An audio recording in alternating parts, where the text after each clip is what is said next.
Hello my dear students, welcome to my channel the English teacher where you learn your subject in easiest way. तो students, जैसा कि आप जानते हैं कि इसमें हम लोग इंग्लिश लर्निंग सीरीज के अंतर्गत सीख रहे हैं टेंस, जो कि आपके स्पोकन इंग्लिश को कर देगा इम्प्रूव और साथ साथ आपको हर जगह बेसिक इंग्लिश नॉलेज के लिए बहुत ही इंपॉर्टेंट होता है। तो टेंस के अंतर्गत हम लोग क्या पढ़ रहे हैं आपको पता है, क्योंकि इसके पहले मैंने आपको फ्यूचर टेंस से संबंधित 3 वीडियोस अपलोड कर चुके हैं और उसके अंतर्गत हमने पढ़ाया है future indefinite tense, future continuous tense और फ्यूचर परफेक्ट टेंस।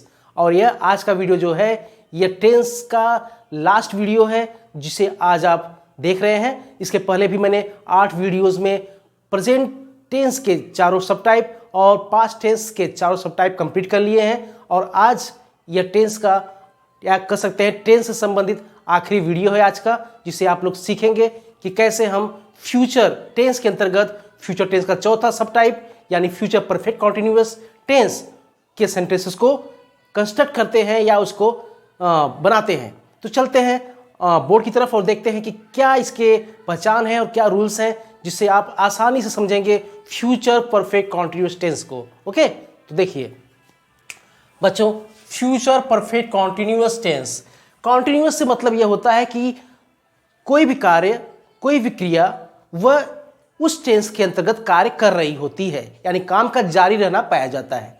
तो देखिए इसमें भविष्य काल में काम का जारी होना पाया जा रहा है। इसके पहले जो फ्यूचर कॉन्टिन्यूअस टेंस पढ़ाया गया था उसमें भी काम का जारी रहना पाया गया था, जिसे आप देखे थे। यहाँ पर देखिए इसकी पहचान क्या होती है। देखिए पहचान यह है, मेन वर्ब जो होता है यानी मुख्य क्रिया, मुख्य क्रिया के साथ रहा होगा, रही होगी, रहे होंगे, रहा होगा आदि शब्द आते हैं। यानी कि ठीक उसी तरह जैसा फ्यूचर कॉन्टिन्यूअस टेंस में आपने देखा था कि रहा होगा का यूज किया गया था, रही होगी, रहे होंगे और रहा होगा का भी यूज किया गया था उन सेंटेंसेस में। तो सेम यहां पर भी कंडीशन वही है, यानी कि यहां फ्यूचर परफेक्ट कॉन्टिन्यूअस टेंस में भी सेम वर्ड्स आएंगे। ठीक है, रहा होगा, रही होगी। तो यह आपको बस ध्यान रखना है बच्चों कि कॉन्टिन्यूअस टेंस से तो रहा होगा, रहा होंगे या रहे होंगे ये सब तो आएंगे ही, लेकिन इसमें आपको एक ध्यान रखना है कि देखिए समय इसमें यूज होता है, टाइम रहता है, टाइम इन्वॉल्व रहता है। देखिए टाइम इन्वॉल्व रहेगा तो फिर यहाँ समय के साथ से का प्रयोग होगा। फ्यूचर परफेक्ट कॉन्टिन्यूअस टेंस में समय के साथ से का प्रयोग, केवल फ्यूचर की बात नहीं करते हैं, हम अन्य दूसरे भी टेंस को लेंगे। जैसे हमने आपको प्रेजेंट टेंस और पास्ट टेंस में भी बताया था कि अगर उसमें समय दिया रहता है, कोई भी परफेक्ट कॉन्टिन्यूअस टेंस उसमें समय के साथ, चाहे वो पास्ट टेंस में रहा हो या प्रेजेंट टेंस में रहा हो, अगर वहां पर परफेक्ट कॉन्टिन्यूअस टेंस है तो उसमें समय रहेगा और समय के साथ से का प्रयोग होगा। तो यहां भी देखिए समय के साथ से का प्रयोग किया गया है और से के लिए हम क्या लगाते हैं, किसका यूज करते हैं, सिंस और फॉर का प्रयोग। आपको जैसा कि हमने बताया था, पिछले वीडियो में समझाया गया था कि कहां पर सिंस का प्रयोग करना है और कहां पर फॉर का प्रयोग करना है। प्रेजेंट टेंस में भी मैंने बताया था, प्रेजेंट परफेक्ट कॉन्टिन्यूअस टेंस में, और इसके अलावा मैंने पास्ट परफेक्ट कॉन्टिन्यूअस टेंस में भी आपको बताया था कि कहां पर सिंस यूज करना है और कहां पर फॉर का प्रयोग करना है। तो अगर आपने वो वीडियो नहीं देखी होगी बच्चों तो जाइए उस वीडियो को देखिए और इस बात को समझिए कि सिंस और फॉर का प्रयोग कैसे करते हैं। देखिए यहाँ पर तो से के लिए सिंस या फॉर का प्रयोग, अगर हम यहाँ पर एग्जाम्पल की बात करें बच्चों तो बहुत ही इजी है इसको समझना कि यहाँ पे देखिए एग्जाम्पल क्या है, मोहन 3 घंटे से पढ़ रहा होगा। यहाँ देखिए मोहन जो कि सब्जेक्ट है, ठीक है, पढ़ रहा है, पढ़ने का कार्य हो रहा है, यानी पढ़ने का कार्य भविष्य काल में जारी होना बताया गया है। तो समय क्या दिया गया है, 3 घंटे से, रहा होगा। ठीक है, जैसा कि फ्यूचर कॉन्टिन्यूअस टेंस पे आपने देखा था, ठीक है, रहा होगा वहां भी था, यहां भी रहा होगा है, लेकिन यहां समय इन्वॉल्व है, 3 घंटे से। ठीक है, तो यहां पर देखिए इसी तरह से यहां पर देखिए शीला, शीला जो कि सब्जेक्ट है, करता है सुबह से। ठीक है, यानी कि कब से टाइम इन्वॉल्व है, कब से, सुबह से। इसके बाद उसका कार्य क्या है, गा रही होगी, रही होगी। ठीक है, तो यह कॉन्टिन्यूअस टेंस की तरफ इशारा करता है। तो इस तरह से फ्यूचर कॉन्टिन्यूअस टेंस और फ्यूचर परफेक्ट कॉन्टिन्यूअस टेंस दोनों में आपने एक सिमिलरिटी देखी, रही होगी, रहा होगा सेम है, लेकिन यहाँ पर टाइम इन्वॉल्व है। यहाँ पर शीला के साथ सुबह से बताया गया है काम करने का समय, और यहाँ पर मोहन के द्वारा बताया गया है 3 घंटे से काम करने का समय। तो इसके लिए हम लगाएंगे से के लिए सिंस फॉर का प्रयोग करेंगे। आगे देखते हैं, पहले अफर्मेटिव सेंटेंस को समझते हैं कि क्या होता है। देखिए अफर्मेटिव सेंटेंस में पिछली वीडियोस में मैंने आपको बताया था कि ऐसे वाक्य होते हैं जिसमें नहीं का प्रयोग नहीं होता और न ही ऐसे वाक्यों में प्रश्न पूछे जाते हैं। ठीक है, क्वेश्चंस इन्वॉल्व नहीं होते, तो इसको हम बोलते हैं अफर्मेटिव सेंटेंस यानी सकारात्मक वाक्य। बच्चों देखिए इसमें हम इसके फार्मूला को समझते हैं। फार्मूला क्या है इसका, देखिए इसमें सब्जेक्ट के साथ विल हैव बीन सहायक क्रिया के रूप में इस्तेमाल होगा। ठीक है, यूज क्या होगा, will have been as helping verb. इसके बाद बच्चों वर्ब की फर्स्ट फॉर्म, फिर आईएनजी को जोड़ते हैं, उसके बाद ऑब्जेक्ट लिखेंगे, फिर इसमें सिंस या फॉर, ठीक है, समय के अंतर्गत जो भी चीजें हैं, चाहे वह निश्चित समय हो या अनिश्चित समय हो, उसके लिए हम सिंस फॉर का प्रयोग करेंगे। उसके बाद टाइम, जो भी टाइम रहा होगा उसको लिख देते हैं। इसके बाद देखिए, अगर हम इसके एग्जाम्पल की बात करें, देखिए यहाँ पर दो चीजें दी गई हैं। यहाँ पर जो यह आप देख रहे हैं, ये एग्जाम्पल्स, ये आपके फ्यूचर कॉन्टिन्यूअस टेंस से संबंधित है, और ये आपके जो दो एग्जाम्पल्स हैं, ये आपके फ्यूचर परफेक्ट कॉन्टिन्यूअस टेंस से संबंधित है। देखिए इसको, राम पढ़ रहा होगा, ठीक है, देखिए ध्यान समझिए इसको, राम पढ़ रहा होगा, राम पढ़ रहा होगा, इसका मतलब यह है कि राम पढ़ने का कार्य कर रहा है, कब? भविष्यकाल में।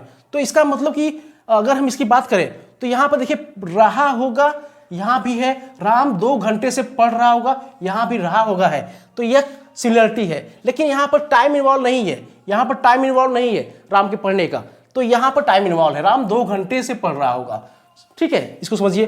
फिर वह लिख रही होगी, ठीक है, लिख रही होगी यानी फ्यूचर कॉन्टिन्यूअस टेंस, यहां पर वह सुबह से लिख रही होगी, यानी कि फ्यूचर परफेक्ट कॉन्टिन्यूअस टेंस के अंतर्गत यहां सुबह से समय इन्वॉल्व है। तो इस तरह से आप डिफरेंसेस को समझ सकते हैं बच्चों। आगे देखते हैं, देखिए इसके लिए अगर हम इसके ट्रांसलेशन की बात करें तो यहां पर ट्रांसलेशन क्या होगा, यहां होगा राम पढ़ रहा होगा, क्या हो सकता है, इसको आपको पहले बताया गया, फिर भी एक बार और समझा देते हैं आपको।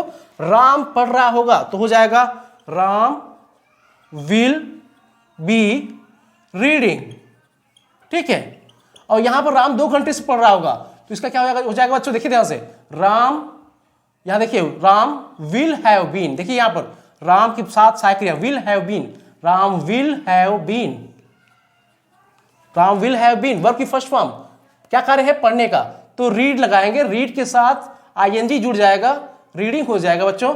उसके बाद कब से पढ़ रहा है, पढ़ रहा होगा 2 घंटे से, तो Ram will have been reading 2 घंटे से, तो इसके लिए हम फॉर 2 आवर्स लिख देंगे, ठीक है, यहां ये बात आती है। इसके बाद देखिए दूसरा एग्जांपल क्या है, वह लिख रही होगी, तो सिंपल सा इसका हो जाएगा बच्चों translation, she will be writing, ठीक है। अगर यहां पर समय के साथ है यह sentence future perfect continuous tense में, तो वह सुबह से लिख रही होगी, तो शी विल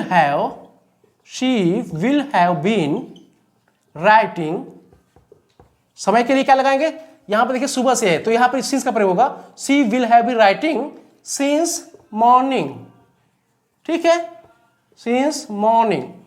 तो यह हो गया आपका अफर्मेटिव सेंटेंस से संबंधित वाक्य। अब इसके बाद देखते हैं नेगेटिव सेंटेंस की तरफ चलते हैं, ठीक है। तो नेगेटिव सेंटेंस में देखिए फार्मूला क्या है इसका, सब्जेक्ट यानी कर्ता, कर्ता के साथ सहायक क्रिया में हम क्या करते हैं, विल का प्रयोग करेंगे, ठीक है। विल के बाद, लेकिन विल के बाद क्या होगा, नॉट का प्रयोग करेंगे, ठीक है, विल के बाद नॉट, उसके बाद हैव भी लगाएंगे, उसके बाद वर्ब की फर्स्ट फॉर्म, फिर आईएनजी, फिर ऑब्जेक्ट, फिर सिंस या फॉर, दोनों में से एक, उसके बाद टाइम। तो अब इससे संबंधित अगर वाक्य को हम लें तो यहां से ही एग्जांपल्स लेते हैं। जैसे मान लीजिए राम 2 घंटे से पढ़ रहा होगा है, तो हम इसको बनाएंगे राम 2 घंटे से नहीं पढ़ रहा होगा, तो क्या हो जाएगा बच्चों, देखिए राम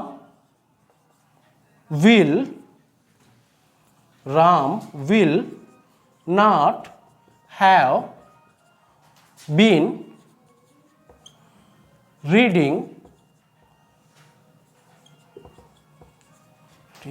फॉर, चूंकि 2 घंटे से है तो रीडिंग फॉर 2 आवर्स, ठीक है। यह हो गया नेगेटिव सेंटेंस का फर्स्ट सेंटेंस। अब देखिए इसके बाद सेकेंड सेंटेंस लेते हैं, वह सुबह से लिख रही होगी, तो इसको हम बनाते हैं वह सुबह से नहीं लिख रही होगी। देखिए इसके लिए क्या करते हैं, इसके लिए लिखेंगे, हाँ देखिए, she will not have been writing since morning,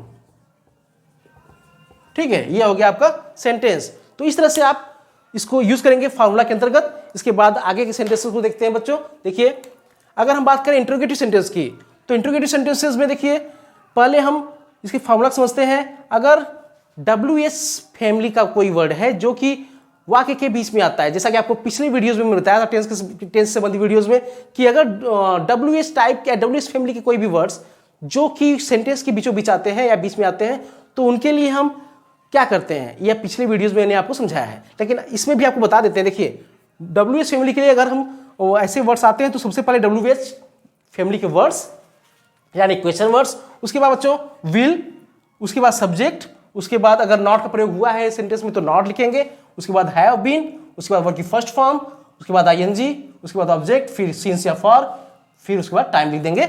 अगर हम यहाँ पर बात करें कि हाँ, एक चीज मैं आपको बताना चाहूंगा बच्चों यहाँ पर कि यहाँ पर आप देख रहे होंगे कि हर जगह जो है विल का प्रयोग किया जा रहा है, चाहे वह सिंगुलर सब्जेक्ट का कोई सब्जेक्ट हो या प्लूरल सब्जेक्ट का हो। जैसे आई वी के साथ शैल का यूज किया जाता है, लेकिन मैंने आपको बताया था कि शैल ओल्ड इंग्लिश में शैल का इस्तेमाल होता था, लेकिन अब वो उसको ऑब्सोलीट कर दिया गया, उसको हटा दिया गया। आजकल के मॉडर्न इंग्लिश में क्या होता है कि शैल का यूज नहीं करते हैं, आई वी के साथ विल का ही प्रयोग करते हैं, तो हम विल का ही प्रयोग करेंगे। ठीक है, तो इस तरह से आप देखेंगे कि विल का ही प्रयोग इसमें होगा। एक चीज और यहाँ पर जो कि अंतर है, थोड़ा सा अंतर यह है कि कुछ बच्चे समझ रहे होंगे कि इसमें हैज, हैव, हैड वगैरह कुछ नहीं आ रहा है, इसमें सिंपल सा बस हैव का प्रयोग हो रहा है। राइट, यहाँ बच्चों आपको बताना चाहूंगा कि देखिए हैज का इस्तेमाल बिल्कुल नहीं करना है, चाहे सब्जेक्ट आपका सिंगुलर हो या प्लूरल। जैसे प्लूरल में आई वी यू दे आता है प्लूरल में, या सिंगुलर में ही सी इट नेम आता है, तो इसमें आपको आप देख रहे हैं ना, इसमें जो भी सब्जेक्ट है सबके साथ आपको हैव ही लगाना है, सबके साथ आपको हैव लगाना है। और इसके साथ साथ एक चीज कॉमन है कि सब में आपको वर्ब की फर्स्ट फॉर्म ही लगानी है, उसके बाद तब आईएनजी जोड़ना है। ठीक है, यहां पर देखिए आपको समझा दें पहले फार्मूला क्या है। देखिए यहां पर आपने देखा इसको, तो फार्मूला के अकॉर्डिंग हम इसको चेंज करेंगे। ठीक है, सेंटेंस को कैसे चेंज करना है, देखिए राम 2 घंटे से कहां पढ़ रहा होगा। ठीक है, तो हम फार्मूला के अंतर्गत चलते हैं। राम 2 घंटे से कहां पढ़ रहा होगा, तो यहां देख रहे हैं सेंटेंस में कहां शब्द आया है, बीच में आया है। तो अब सेंटेंस जो कहां है, सेंटेंस में जो वर्ड है कहां, तो वर्ड के लिए क्या यूज होगा, इस क्वेश्चन वर्ड के लिए वेयर। तो पहले क्या लिखेंगे, वेयर। ठीक है, क्वेश्चन वर्ड वेयर। ठीक है, फिर सहायक क्रिया विल। ठीक है, वेयर विल, फिर सब्जेक्ट क्या है, राम, वेयर विल राम। ठीक है, कहां पढ़ रहा होगा। ठीक है, तो सहायक क्रिया क्या है, have been, Ram have been.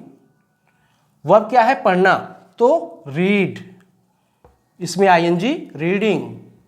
फिर 2 घंटे से कहां पढ़ रहा होगा, तो where will Ram have been reading, कब से, 2 घंटे से, तो फॉर 2 आवर्स, फॉर 2 आवर्स। देख रहे हैं ना, ऐसे यूज होगा। फिर है वह कब से लिख रही होगी। देखिए वह कब से लिख रही होगी, इसके लिए हम लिखेंगे क्या, पहले हम यहां पे यूज करेंगे सिंस व्हेन। सिंस व्हेन, इसके लिए देखिए पहले सिंस व्हेन का ही यूज होगा कर्ता के साथ, तो कर्ता के लिए सिंस व्हेन। ठीक है, कब से है, तो सिंस व्हेन, सिंस व्हेन के साथ सब्जेक्ट, सॉरी यहां पर विल का प्रयोग करेंगे। Since when will she have been, she have been क्या कर रही होगी, लिख रही होगी, तो since when will she have been writing. ठीक है, क्वेश्चन मार्क। तो इस तरह से यह सेंटेंस बनेगा।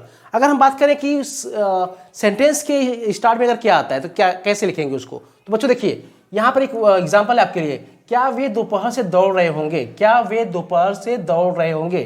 तो देखिए यहां सेंटेंस के पहले क्या शब्द आया है, तो इसके लिए हम लिखेंगे यहां पर विल, विल वे है तो वे के लिए दे, विल दे है ना, विल दे कब से दौड़ रहे होंगे, दोपहर से, तो will they have been, will they have been